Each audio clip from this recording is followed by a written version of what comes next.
लिए पूरी जिंदगी बहरा बन करके गुजार दिया। ये हजरत हातिम असम है। और आज हम लोग नमाज भी पढ़ रहे हैं, रोजा भी रख रहे हैं, तहज्जुद भी पढ़ रहे हैं, लेकिन लोगों के ऐब भी खोल रहे हैं। तो आप ऐब खोल के क्या है, वली नहीं बन सकते, अल्लाह के दोस्त नहीं बन सकते। अगर वली बनना है, लोगों के ऐब पे पर्दे डालना सीखो, शान सत्तारी का मजहर बनो, किसी के ऐब न खोलो। आजकल तो हम जहां बैठते हैं ऐब खोलते हैं। अल्लाह के रसूल अलैहिस्सलाम फरमाते हैं, तुम जब तक लोगों के ऐब खोलते रहोगे, तुम लोगों के ऐब अपनी हैसियत के मुताबिक खोलोगे, अल्लाह तुम्हारे ऐब अपनी शान के मुताबिक खोलेगा, अल्लाह तुम्हें जलील कर देगा। और अगर तुमने लोगों के ऐबों पे पर्दे डाले, तुम लोगों के ऐब पे पर्दे डालोगे, अल्लाह तुम्हारे ऐब पे पर्दे डालेगा। आज मुसलमान लोगों के ऐब पे पर्दे नहीं डालते, बल्कि आज औरतें, माएं और बहनें मौजूद है, किसी की बेटी को रिश्ता हो रहा है तो उसमें लोग ज्यादा तेल पानी डाल करके वो रिश्ता तोड़ देते हैं। किसी के बेटे का रिश्ता हो रहा है, वो रिश्ता तोड़ देते हैं। ऐब पे पर्दे डालने की बजाय लोग ऐब जोई करते हैं। तो दो सिफत, नंबर 2 सिफत गफ्फारी। गफ्फार कहते हैं माफ करने वाले को। सिफत गफ्फारी का मजहर होता है, यानी जो वली होगा वो अपनी जात के लिए कभी झगड़ा नहीं करेगा। वली अपनी जात के लिए कभी झगड़ा नहीं करेगा, क्योंकि जात के लिए झगड़ा करना ये कुत्तों का काम है। जात के लिए झगड़ा करना कुत्तों का काम है, अपनी जात के लिए वली कभी नहीं लड़ता। अब आपसे पूछता हूं, आज हम अपनी जातियात के लिए कितना लड़ते हैं? कितना लड़ते हैं? बाइक टकरा गई, झगड़ा हो गया। पानी मुझे पहले नहीं दिया, झगड़ा हो गया। शादी में खाना खाने मुझे पहले नहीं बिठाया, झगड़ा हो गया। बोलो आज हम अपनी जात के लिए लड़ रहे हैं, इसका मतलब हम अल्लाह के वली कब बनेंगे? जात के लिए जो लड़े वो कुत्ते की सिफत रखता है, वो वली की सिफत नहीं रखता। अब आप देख लीजिए कितने लोग हैं जो जात के लिए लड़ते फिरते हैं। अल्लाह अकबर। एक वाकया इस पर भी सुन लें कि एक बुजुर्ग के पास एक मुरीद आया और वो मुरीद आकर के कहता है, हजरत आप मुझे इस्म आजम सिखा दें। अगर आपने मुझे इस्म आजम सिखा दिया तो मैं उस इस्म आजम के जरिए से बहुत काम लूंगा। इस्म आजम क्या है उसको सुन लें। इस्म आजम कहते हैं उस अल्लाह के उस नाम को अगर मुर्दे पे पढ़ दो तो मुर्दा जिंदा हो जाए, जिंदे को पढ़ के घूर दो तो जिंदा मर जाए। इस्म आजम की बड़ी बरकत है। फरिश्ते पढ़ते पढ़ते पलक के झपकते आसमान पे जाते हैं और आसमान से जमीन पे आते हैं। तो चूंकि इस्म आजम बहुत बड़ी चीज है, सूफिया ने इसको छुपा रखा है, अल्लाह ने भी इसको छुपा रखा है। ये सबको नहीं बताया जाता, जो उसका हकदार होता है उसी के दिल पर इल्का किया जाता है। तो मुरीद अपने पीर से कहता है इस्म आजम सिखा दे। पीर साहब वाकई पीर साहब थे। उन्होंने कहा बेटा सुबह से शाम तक तुम बाजार में जाकर के बैठो, इंशाअल्लाह शाम को देखेंगे तुम्हें इस्म आजम सिखाना है कि नहीं सिखाना है। वो सुबह से शाम तक बाजार में बैठे तो क्या देखा, बाजार में बहुत करप्शन हो रहा है, खूब जुल्म हो रहा है, कोई किसी का पुरसाने हाल नहीं है। सुबह से लेकर शाम तक एक दूसरे पे जुल्म हो रहा है। वो बार बार हाथ मारते थे अपनी रान पर, मुर्शिद ने अच्छा नहीं किया, पीर साहब ने अच्छा नहीं किया, काश के मुझे इस्म आजम सिखा देते तो अभी ये जुल्म करने वालों को घूर देता, मार डालता, तबाह कर देता, बर्बाद कर देता। सुबह से शाम तक यही होता रहा। लेकिन शाम के वक्त जो है बहुत खतरनाक मंजर देखा। मंजर ये देखा, 80 साल के एक बड़े मियाँ, एक बुढ़ा 80 साल का, वो अपने सर पर लकड़ियों का गट्टा रख करके लाया जंगल से और ला करके जैसी कहा लकड़ियां ले लो भाई, लकड़ियां ले लो। 80 साल के बड़े मियाँ लकड़ी बेच रहे थे। उतने में सिपाही आए, आने के बाद चाबुक जमीन पे मारा, अरे बुड्ढे उठा ये लकड़ी और हमारे घर पहुंचा और सुन तुझे कोई पैसे नहीं मिलेंगे। ये मंजर देख करके वो मुरीद तो और बहुत गुस्से में आया, मेरे पीर ने अच्छा नहीं किया, मेरे पीर ने अच्छा नहीं किया। अगर मुझे इसमें आजम सिखा देते इन जालिम सिपाहियों को अभी मार डालता, इसमें आजम पढ़ के अभी इनके लिए बद्दुआ करता, खत्म कर देता। वो बड़े मियाँ 80 साल के बड़े मियाँ हाँपते कांपते उन्होंने फिर लकड़ी का गट्ठा उठाया सर पे और सिपाहियों के पीछे पीछे चले। ये भी पीछे पीछे चला, ले जाकर के गट्ठा रख दिया। रखने के बाद कहा अच्छा अब मैं चलूं। और उसके बाद वो बड़े मियाँ बेचारे न पैसा लिया। 80 साल के बुड्ढे को लकड़ी काटने में कितनी तकलीफ हुई होगी, कैसे उसने मेहनत से जमा किया होगा। लेकिन हाय रे जुल्म, अल्लाह अकबर, बहुत लकड़ी पहुंचा करके बिना मजदूरी लिए हुए, बिना रकम लिए हुए उन्होंने टरका दिया, वो चले गए। और उसके बाद ये तो गुस्से में कांप रहा था, मुर्शिद ने अच्छा नहीं किया। अगर अभी मुझे इसमें आजम मालूम होता, इन जालिमों को, इन गुंडों को इसमें आजम पढ़ करके कत्ल कर देता। जैसे ही मुर्शिद की खानका में पहुंचे, कहा हजरत आपने सिखा दिया होता, बाजार में क्या गंदगी है, क्या जुल्म है, क्या जाती है। और शाम का वाकया तो बड़ा बदतरीन है हजरत, बड़ा इबरतनाक है। पूरा वाकया उस 80 साल के बड़े मियाँ का बयान किया तो पीर साहब सुन के हंसने लगे। हजरत मैं 80 साल के बुड्ढे पे जुल्म बयान कर रहा हूँ और आप हंसते हैं। फरमाया वो जो 80 साल का बुड्ढा तू जिसको कह रहा है वो कौन है, तुझे मालूम है? नहीं मालूम है। कहा वो इस शहर का कुतुब है, कुतुब। वो इस शहर का कुतुब है और उसी ने मुझे इसमें आजम सिखाया है, उसी कुतुब ने मुझे इसमें आजम सिखाया है। वो कहा हजरत जब उसको इसमें आजम मालूम है तो वो पढ़ के उनके लिए बद्दुआ क्यों नहीं कर देता? कहा बेटा जब तक के सब्र करने का मादा उस तरह पैदा नहीं होता अल्लाह किसी को इसमें आजम की नेमत अता नहीं करता। गौर कीजिए, यहाँ तो आज कोई छोटा मोटा आमिल बन जाए ना समा शबिस्तान रजा पढ़ के तो कहता है कि अगर तूने मेरी बात नहीं मानी तो तेरा पेशाब बंद कर दूंगा, मेरी बात नहीं मानी तो तेरा खानदान जो वो तबाह कर दूंगा।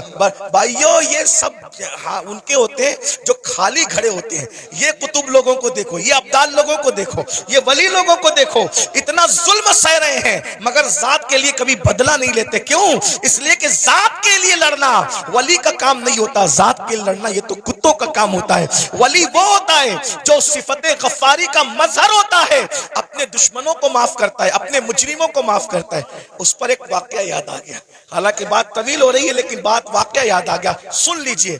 आज छोटी छोटी बात पर आप लोग एक दूसरे पे केस करते हो, क्या जवाब दोगे अल्लाह को? बकरियों के तेरे आंगन में मेरे आंगन में बकरियों पर इतना बड़ा झगड़ा होता है कि मर्डर हो जाता है, कत्ल हो जाता है। कहां कहां तक बात पहुंचती, बारात देर से आई जल्दी आई उस पर जो है वो शादियां टूट जाती हैं। इतना महर है कि उतना महर है उस पर शादियां टूट जाती है। मेरे भाइयों सोचो, सब्र नहीं हमारे अंदर, और जब तक सब्र नहीं होगा हम अल्लाह वाले नहीं बन सकते। एक दिन क्या हुआ, इमाम हुसैन के कातिलों में से कातिल मदीने मुनव्वरा आया, मदीने तैयबा आया। और जब मदीना तैयबा आया तो लोगों ने सोचा कि कातिल इमाम हुसैन, कातिलों में से कातिल मदीने मुनव्वरा आया तो सारे मदीने वालों ने इमाम हुसैन की मोहब्बत में अपने दरवाजे बंद कर दिए, सबने दरवाजे बंद कर दिए, सबके दरवाजे बंद हो गए। इमाम ज़ैनुल आबिदीन का दरवाजा हमेशा बंद रहता था, किसी से मिलते नहीं थे। लेकिन जब उनको किसी ने इत्तला दी, हजरत करबला में का एक शख्स जो आपके बाबा का कातिल है वो मदीने मुनव्वरा आया, और सबने अपना दरवाजा बंद कर दिया। इमाम ने अपना दरवाजा खोल दिया, कहा उसको बुला कर लाओ। वो आया, इमाम ने दस्तरखान बिछाया, उसको खाना खिलाया, पानी पिलाया, उसने खाया भी पिया भी, और खाने और पीने के बाद कहा ऐ अली, इमाम ज़ैनुल आबिदीन का असली नाम अली है, कहा ऐ अली शायद तुमने मुझे पहचाना नहीं या शायद तुम मुझे भूल गए। आपने फरमाया कैसे नहीं पहचाना? अरे ये मदीने वाले क्या करबला में थे? कहा नहीं थे। कहा जो करबला में नहीं थे उन्होंने तुझे पहचान लिया, मैं तो करबला में मौजूद था ना, मैं तुझे कैसे नहीं पहचानूंगा? वो तू ही जालिम है ना, तेरे कहने पे मेरे बाबा के जिस्म पे घोड़े दौड़ाए गए थे, मेरे नन्हे से भाई के हलक पर तीर चलाया गया था, मेरी फूफियां, मेरी अम्मियां, मेरी बहनों के दुपट्टे छीने गए थे, तू ही वो जालिम है ना? अल्लाह अकबर। जब उसने ये सुना लरस गया, हाँ मैं वो हूँ। आपने पहचाना कहाँ? पहचानने के बाद भी ये सुलूक किया? तो इमाम ज़ैनुल आबिदीन ने फरमाया जो तूने किया वो तेरे खून की तासीर थी, जो मैंने किया ये मेरे घर की रिवायत है। हम आले मोहम्मद दुश्मनों के साथ ऐसे ही सुलूक करते हैं। अगर करबला वालों से मोहब्बत है, बताओ बाप के दुश्मन के साथ, बाप के कातिल के साथ इमाम ज़ैनुल आबिदीन ने क्या सुलूक किया, और हम अपने समधियों के साथ क्या सुलूक करते हैं, अपने भाइयों के साथ क्या सुलूक करते हैं, अपने पड़ोसियों के साथ क्या सुलूक करते हैं, अपने रिश्तेदारों के साथ क्या सुलूक करते हैं। भाई एक मुंह किसी को अच्छा नहीं कहते, जबकि अल्लाह के रसूल अलैहिस्सलाम ने फरमाया मुसलमान वो है जिसके हाथ से और उसकी जबान से दूसरे मुसलमान महफूज रहे। आज ना हमारे हाथ से कोई महफूज है ना हमारी जबान से कोई महफूज है। जब भी जबान खोलते हो तो ऐसे तीर चलाते हो, नश्तर लगाते हो लोगों के दिल पर। याद रखना तलवारों के जख्म तो भर जाते हैं, जबान के जख्म भरा नहीं करते। कैसा कलमा पड़ा है, नबी तो वो मुसलमान बनाने आए थे कि जिसके हाथ से, जिसकी जबान से दूसरे मुसलमान महफूज रहे। ना आज हमारे हाथ से कोई महफूज है ना हमारी जबान से कोई महफूज है। तो बताओ नबी वाले मुसलमान हो या अपनी तबीयत वाले मुसलमान हो? बीवी को मां बहन की गाली देकर के उसका दिल दुखाते हो। रसूलुल्लाह तो फरमा रहे मुसलमान वो है जिसकी जबान से किसी को तकलीफ नहीं पहुंचती, जो अपनी शरीक हयात है, जो अपनी लाइफ की पार्टनर को मां बहन की गाली दे, वो मुसलमान कैसा होगा? रसूलुल्लाह फरमा रहे मुसलमान वो है जिसके हाथ और जबान से दूसरा मुसलमान महफूज रहे। जो अपने माँ बाप का दिल दुखाए वो कैसा मुसलमान है? जो अपने पड़ोसी को तंग कर दे वो कैसा मुसलमान है? बस बात इतनी है, तकरीरें बहुत सुन रहे हो भाई, मुकर्रिर लोग भी माशाल्लाह ऐसे हो गए अल्हम्दुलिल्लाह के एक ढूंढो हजार मिलते, और तकरीर सुनने वाले भी हजारों हैं, लेकिन कोई सुधरने तैयार नहीं। और ये भी कयामत की निशानी में से एक निशानी है। अल्लाह के रसूल अलैहिस्सलाम ने फरमाया, लोग दीन सुनने जमा होंगे, दीन पर अमल करने जमा नहीं होंगे। सुनिए, गौर से सुनिए, तवज्जो है। लोग दीन सुनने जमा होंगे, लोग दीन सुनने जमा होंगे, दीन पर अमल करने जमा नहीं होंगे। देख लीजिए,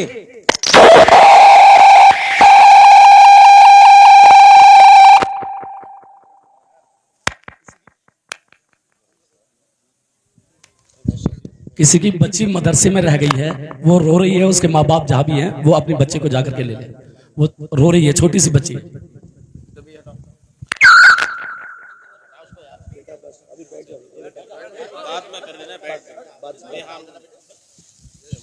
लोग दीन सुनने जमा होंगे, दीन पर अमल करने जमा नहीं होंगे। मैं कोई गुस्से में नहीं, लेकिन आपको एक बात कहता हूं, जरा गौर करना, जरा ध्यान देना। आज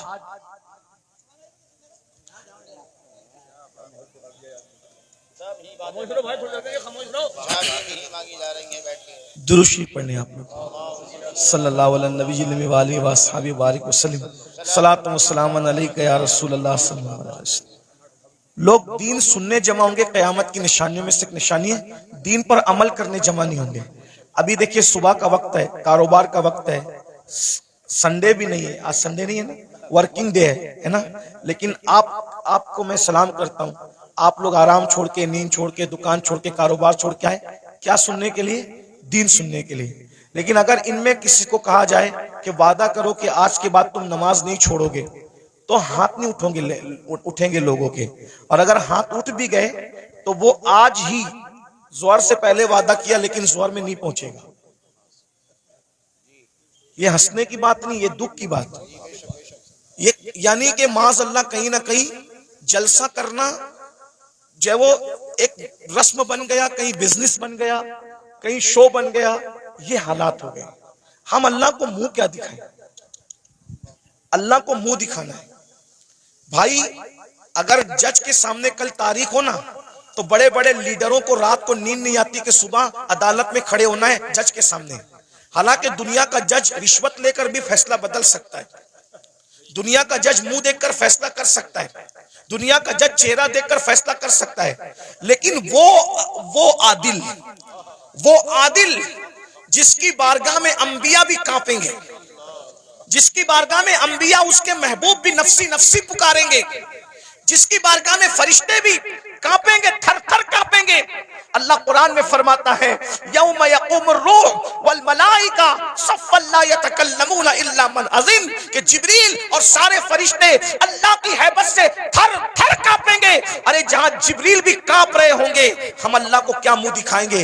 ये जन्नत को जितना आसान और सस्ता समझ रखा है हमने, आप लोगों ने, इतनी सस्ती नहीं है। महशर में पता चलेगा कि जो मुखलिस उलमा हमें नसीहत करते थे, हमें कान से सुन के दूसरे कान से उड़ा देते थे, हम उनकी बातों को नहीं लेते थे, उनकी बातों पर अमल नहीं करते थे, उस वक्त तो तुम पछताओगे, मगर उस वक्त का पछताना काम नहीं आएगा मेरे भाई। अगर होश के नाखून लेना है तो आज ले लो, संवरना है तो आज संवर लो, सुधरना है तो आज सुधर लो।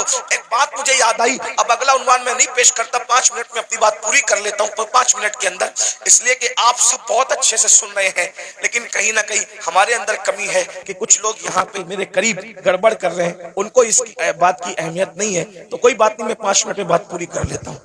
इतना सुनिए, मुझसे और अल्लाह क्या क्या पूछेगा, आपसे मुझसे अल्लाह क्या क्या पूछेगा पता है?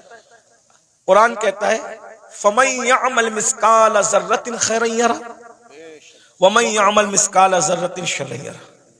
एक जर्रे के बराबर नेकी की होगी, अल्लाह तुम्हें वो भी दिखाएगा, और एक जर्रे के बराबर बुराई की होगी, अल्लाह तुम्हें वो भी दिखाएगा। सहाबा किराम ने इस आयत के नुज़ूल के बाद पूछा कि अल्लाह हमसे क्या क्या पूछेगा, तो आका इरशाद फरमाते हैं, अगर तुमने नाखून के अंदर किसी की दीवार की मिट्टी भी खुरची होगी, तो अल्लाह क़यामत के दिन उस मिट्टी के बारे में भी तुमसे पूछे। अगर तुमने पिस्सू समझते, पिस्सू बहुत छोटा सा बारीक कीड़ा होता है, नजर भी नहीं आता, लेकिन चमड़ी पे बैठता है, काटता है तो आदमी झुंझला जाता है। अगर तुमने पिस्सू को गाली दी होगी, तो अल्लाह पूछेगा कि तूने पिस्सू को गाली क्यों दी थी, क्योंकि वो मेरी मखलूक है। अगर तुमने खटमल को गाली दी थी, तो अल्लाह तुमसे खटमल को गाली देने के बारे में भी पूछेगा। ये यहाँ जो दादागिरी, गुंडागर्दी, बाबागिरी जो कुछ कर रहे हो, और फिर सोचते हो कि जन्नत हाथ से नहीं जाने वाली, अल्लाह अल्लाह है, अल्लाह अल्लाह है। मैं बार बार कौम को कहता हूं, जो नबियों के बेटों को जहन्नम में डाले वो अल्लाह है, जो नबियों की औरतों को जहन्नम में डाले वो अल्लाह है, जो नबी के सगे चचा को जहन्नम में डाले वो अल्लाह है। अल्लाह अल्लाह है। इतना बेपरवाह मत हो जाइए, इतना बेपरवाह मत हो जाइए, इतना बेपरवाह मत हो जाइए। नबी का सगा चचा इब्राहिम खलीलुल्लाह जैसे नबी का सगा चचा आजर बिच्छू की शक्ल में जहन्नम में डाला जाएगा। बताओ बताओ मेरे भाइयों, किस किस किस धुन में हो, किस मस्ती में हो, किस गफलत में हो। नूह अलैहिस्सलाम की एक बीवी जहन्नम में डाली जाएगी, नूह की बीवी, उलुल आज़्म पैगंबर की बीवी जहन्नम में डाली जाएगी। ये बहनें क्या समझ रही है कि कलमा पढ़ के जन्नत शरीफ मिल जाएगी? कुरान कहता है, क्या तुम ये तसव्वुर करते हो कि तुमने कहा कलमा पढ़ा और तुम्हें आजमाया नहीं जाएगा? तुम्हें आजमाया जाएगा और रोज आजमाया जा रहा है। फजर की सर्दी में तू अपनी जान से प्यार करके सोता पड़ा है, या अल्लाह की मोहब्बत में ठंडे पानी से वुजू करके तू मुसल्ले पे खड़ा है, आजमाया जा रहा है। आज अपनी जान की मोहब्बत में सर्दी में नरम नरम बिस्तर पर सोने वालों, जहन्नम में जलने के लिए तैयार हो जाओ। क्या समझते? जो लोग आपको ये कहते हैं ना, काश के कोई बुरा ना माने, और अगर किसी को दीन हक की बात सुनने में बुरा लग जाए तो लगता रहे। बहुत कुछ सोचकर बना हूं मौजे दरिया का हरीफ, वरना मैं भी जानता था आफियत साहिल में है। एक कड़वी कसेली बात सुनने के लिए हिम्मत इसीलिए जुटाता हूं कि पूरी दुनिया मुझे गाली दे, लेकिन सिर्फ मेरा अल्लाह और मेरा रसूल मुझसे खुश हो जाए बस। जो पिया को भाई अख्तर वो सुहाना राग है, जिससे ना खुश है पिया वो रागनी अच्छी।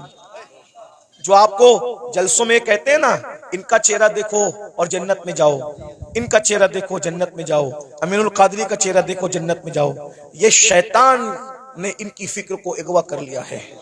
वो तुम्हें जहर दे रहे हैं, जहर। कोरोना का वायरस इतना खतरनाक नहीं है, बदअमली और बदअकीदगी के बाद भी जन्नत का टिकट बांटने का वायरस इतना खतरनाक है। कोरोना किसी को होगा तो वो अकेला मरेगा।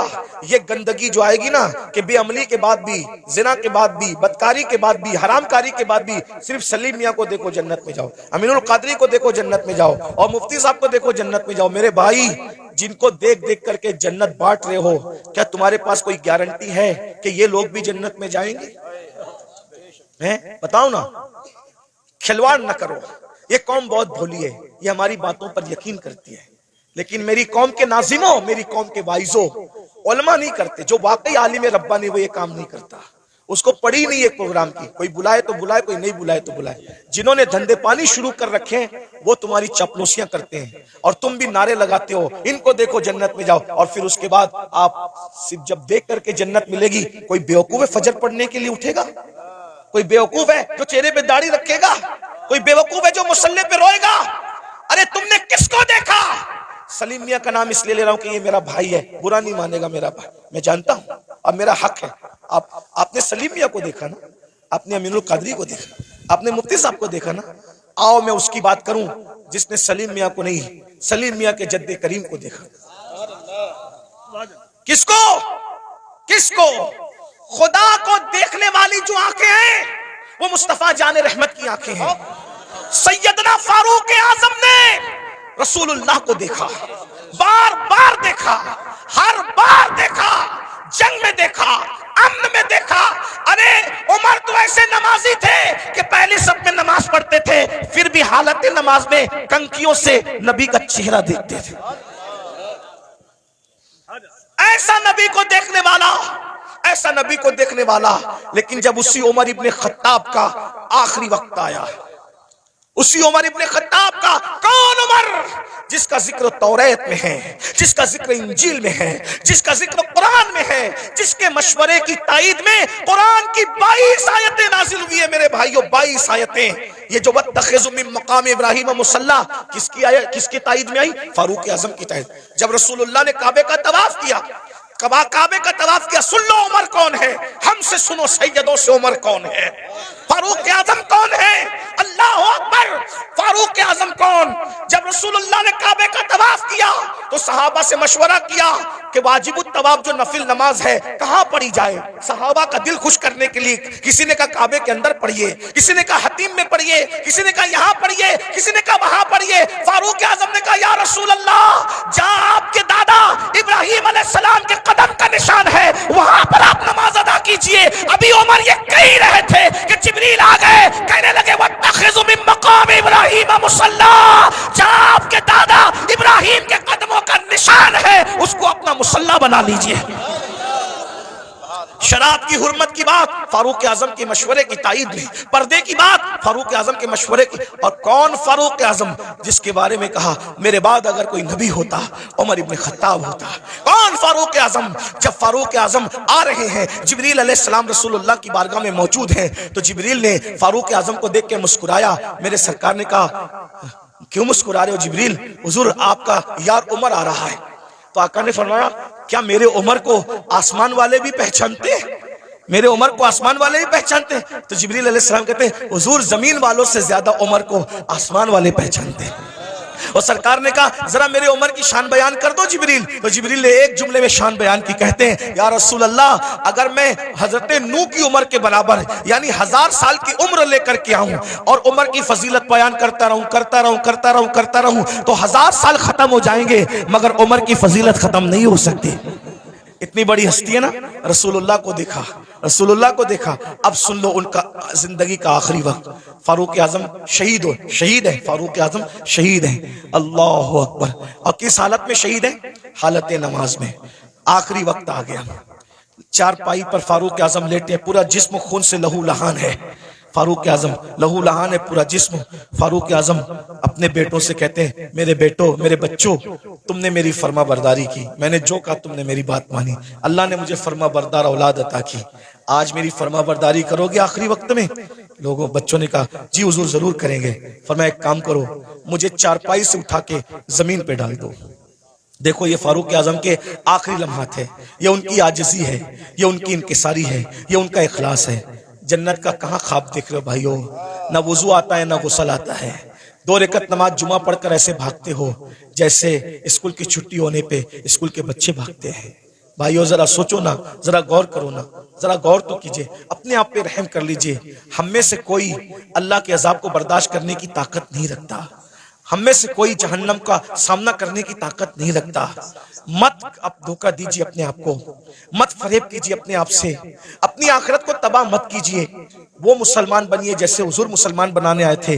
सैयदना फारूक आजम फरमाते हैं मुझे चारपाई से उठाकर जमीन पे डाल दो।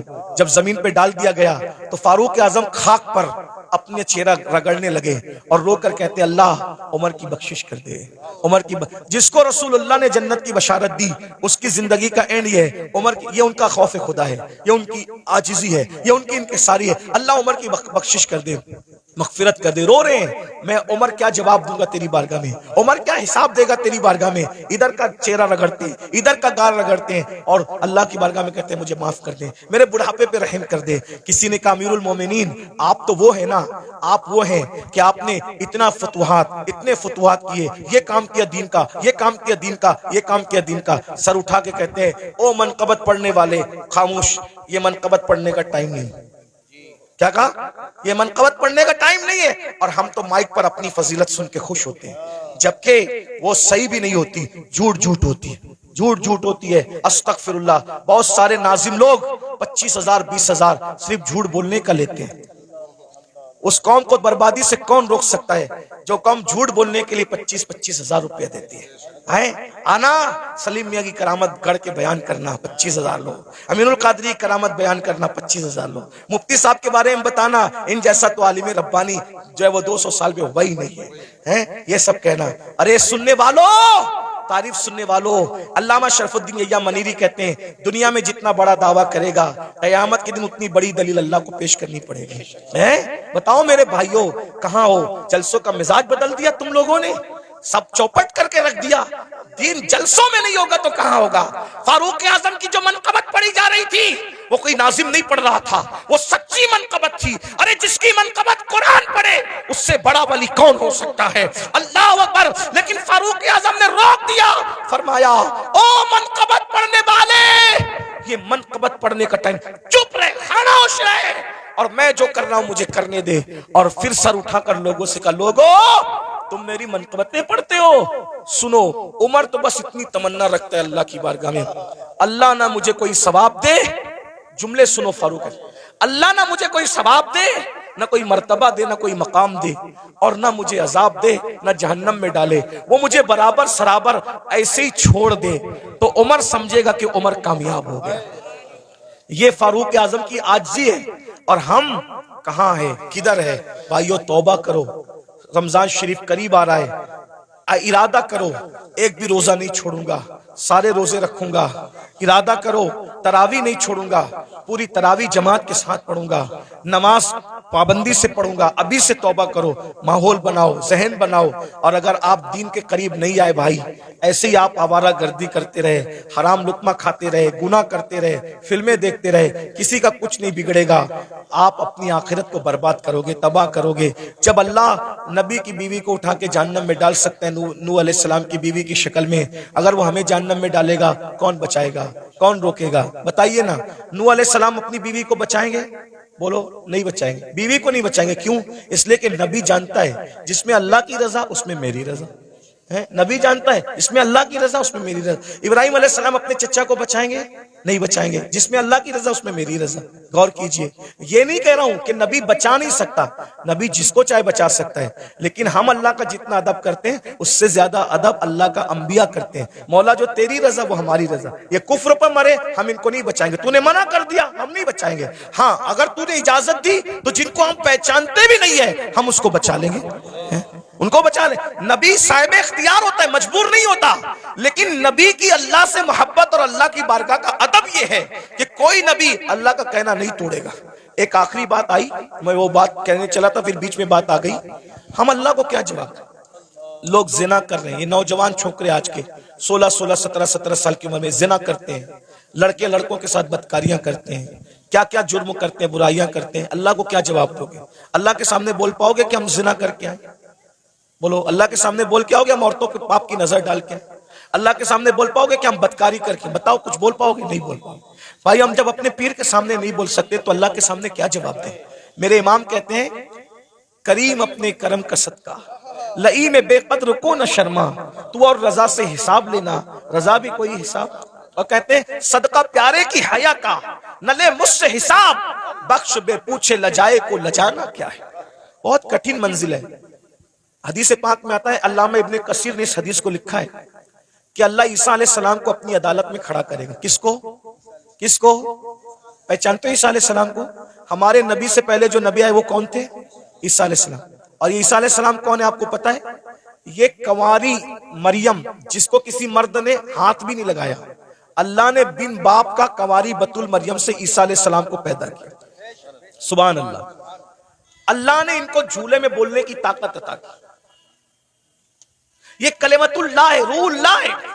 इनको जब सूली देने की साजिश की गई तो अल्लाह ने इनको आसमानों पे उठा लिया।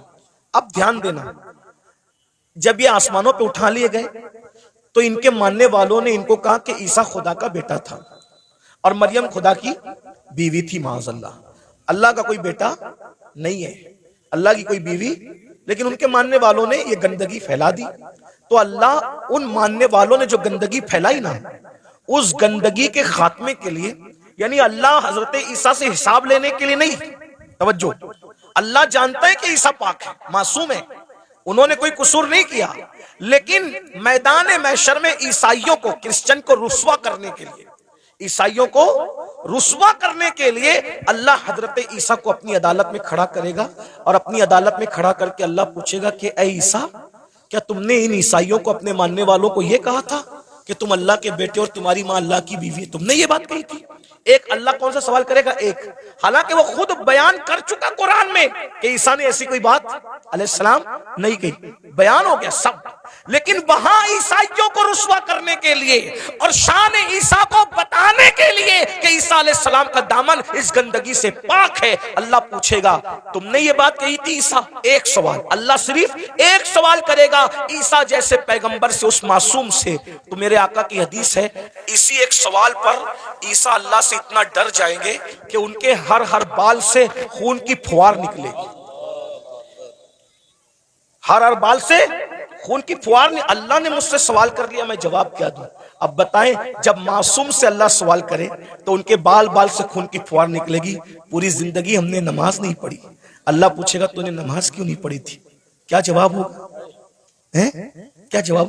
रात के 3-3 बजे तक गंदी फिल्में देखते थे, क्या जवाब होगा?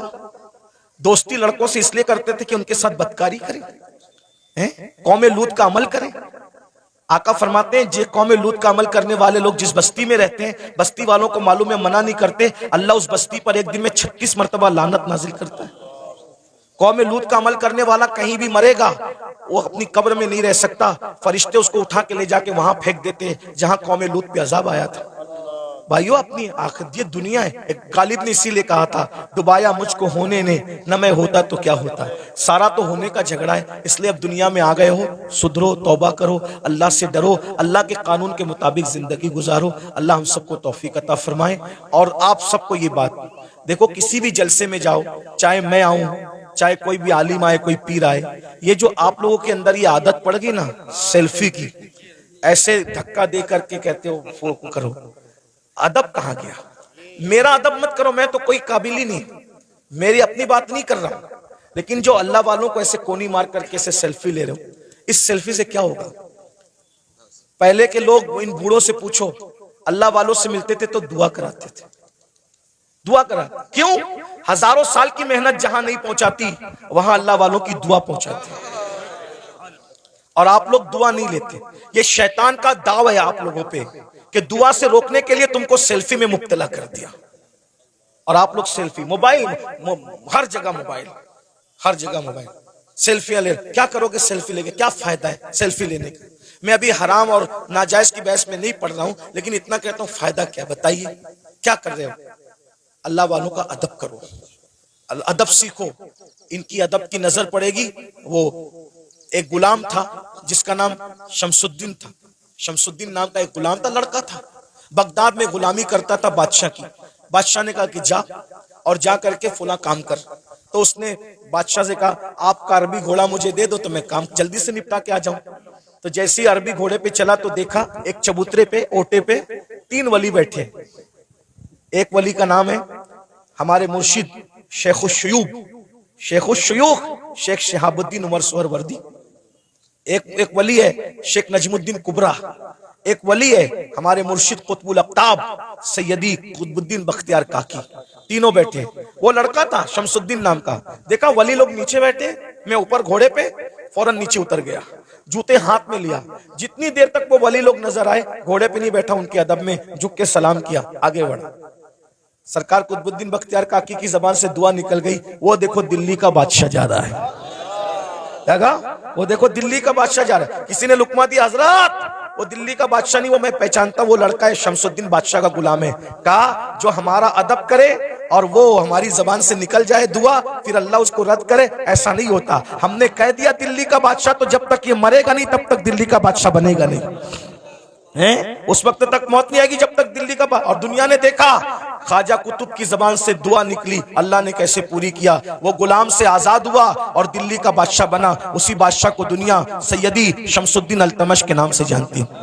दुआ लो, दुआ लो। ये जो हंगामा का माहौल रहता है, इधर धक्का दे उधर धक्का दे, ऐसा मत करो। हमें कोई बुरा नहीं लगता, हम आपस में डिस्कस करते हैं, तुम लोग जो करते हो मोहब्बत में करते हो। लेकिन हमारी मोहब्बत में आप मजमे को धक्का देते हो। जहां 40 मोमिन जमा होते हैं, उसमें एक अल्लाह का वली होता है। मुझ गुनेगार से मिलने के लिए आप किसी वली को धक्का दे दोगे तो अल्लाह तुमसे भी नाराज हो जाएगा और मुझसे भी नाराज हो सकता है। इसलिए भाई, अगर हजर अस्वद चूमने की बात हो तो धक्का देके हजर अस्वद नहीं चूम सकते, तो धक्का देके किसी से मुसाफा कैसे कर सकते हैं? ये सब आपको सीखना होगा। डिसिप्लिन। कल रात भी ऐसा हुआ और होता ही रहता है। ऐसा लगता है जैसे झगड़ा हो रहा है, ऐसा लगता है जैसे झगड़ा हो रहा है। अब ये क्लिपें चलेगी, आप तो मोहब्बत में मिलने तड़प रहे हो, लेकिन अगर कोई हुकूमत को ये पहुंचा दे कि देखो ये जलसों में ये लोग झगड़ा करते हैं, तो क्या ये क्लिपें आपके जलसों के बंद करने का सबब नहीं बन सकती हैं? बोलेंगे तुम लोग तो झगड़ा, आप झगड़ा नहीं कर रहे हो, लेकिन भाई जो वो मुखालिफिन को तो एक बहाना चाहिए ना कुछ भी काम हुकूमत से करवाने का। तो आप यही महफिल नहीं जिसमें मैं हूं, वही नहीं, कोई महफिल हो, आप डिसिप्लिन का मुजाहरा करें। आपको देखकर ऐसा लगे यार ये लोग इतने डिसिप्लिन वाले हैं, तो इनके आका के जो सहाबा होंगे उनके पास कैसा डिसिप्लिन होगा, वलियों के पास। अभी सैयद सलीम मियां साहब मुझे कह रहे थे नाश्ते पर कि यार दुबई में कैसी महफिल थी यार, सब सन्नाटे में सुन रहे थे। तो मैंने कहा भाई आपको सीखना होगा, देखो अपने को आज तक जो हुआ मामलात मेंटेन करने होंगे, माहौल बनाना होगा। और मैं आप मुंतजिमिन से कहता हूं स्टेज पे सिर्फ उलमा को बिठाया करो। ये जो स्टेज का मेयार आपने खराब किया ना मुंतजिमिन ने, फला सेठ भी बैठ रहा है, फला सेठ, सेठ लोगों को कुर्सी दो नीचे, समझे? हर जगह सेठों के बिठाने की नहीं होती, जिसका जो हमारे दादा मुर्शिद हुजूर मुफ्ती आजम के दौर में कभी कोई दाढ़ी मुंडा कोई सेठ इस स्टेज पे बैठ नहीं सकता, स्टेज पे सिर्फ उलमा बैठते थे। एक शायर साहब दाढ़ी मुंडे स्टेज पे आ गए, सरकार मुफ्ती आजम ने उनको कहा जब तुम रसूलुल्लाह की शरीयत का एहतराम नहीं कर सकते तो तुम्हें मिंबर रसूल पे बिठाया नहीं जा सकता। यानी वो लोग अच्छा बुरे का कोई वो कि किसी को अच्छा लगे तो लगे, जिसको बुरा लगे तो शरीयत एक नंबर पर है, अल्लाह की रजा एक नंबर पर है, वो ऐसे लोग थे। लेकिन आज हम लोग क्या है, कोई चंदा दे रहा है ज्यादा तो हमने दीन का कानून तोड़ दिया उसके लिए। ये सब अच्छी बात नहीं करो, ये सब इससे नुकसान होगा। फिर कोई भी स्टेज पे चढ़ के आता है, ये स्टेज की बात नहीं कर रहा हूं मैं, जनरल बात कर रहा हूं, आप इनसे बदजन मत होना जलसे वालों से, जनरल बात कर रहा हूं। तो ये सब मत करो, जिसका जहां मकाम है उलमा जहां बैठते हैं उलमा बैठे, सेठ लोग मुखय्यर लोग जहां बैठते हैं उनको कुर्सी देके बिठा दो, सियासी लीडर आना है उनको कुर्सी देके बिठा दो, सबको इज्जत दो। मैं ये नहीं कह रहा हूं किसी को जलील करो, सब हुजूर का जो उम्मत है वो इज्जत के काबिल है, लेकिन जो कुर्सी में बैठे उसको कुर्सी दे दो, अच्छे से बिठा दो। स्टेज पे सिर्फ उलमा रहे, मुतशर्रा रहे। और जो मेरे स्टेज पे बैठे हुए लोग हैं उनसे भी कहता हूं आप लोग भी फोटो वोटो ना खींचिए।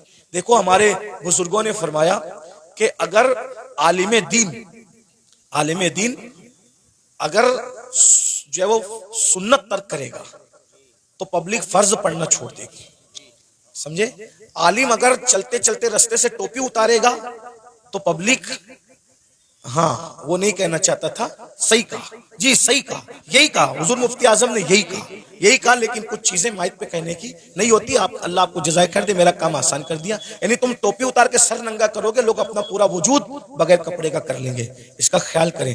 तो ये मेरे भाई भी कुछ जो नौजवान हमारे जूनियर उलमा है ना, मैं उनसे माफी मांगते हुए कहता हूँ ये लोग भी सेल्फी लेने लगते हैं। आप लोग तो आपको देख के नीचे वाले भी लेंगे, है ना? तो मैं आपको ये नहीं कह रहा हूं कि मैं कोई फतवा देने आया, कोई साहिब फतवा आदमी नहीं हूं, लेकिन कम से कम महफिल के तकद्दुस का ख्याल करो, और हम जो करेंगे हमारी कौम भी वो करेगी। अब मैं देखना चाहता हूं कि आज से इस महफिल में कितना बदलाव आता है। अगर बदलाव आया तो समझ लूंगा कि मुझे दोबारा आना चाहिए इस तरफ, और अगर नहीं बदलाव आया तो समझ लूंगा कि गला सुखा कर कोई फायदा नहीं है, है ना? तो अभी हमें समझ में आ जाएगा। अब आगे का प्रोग्राम आप सुने।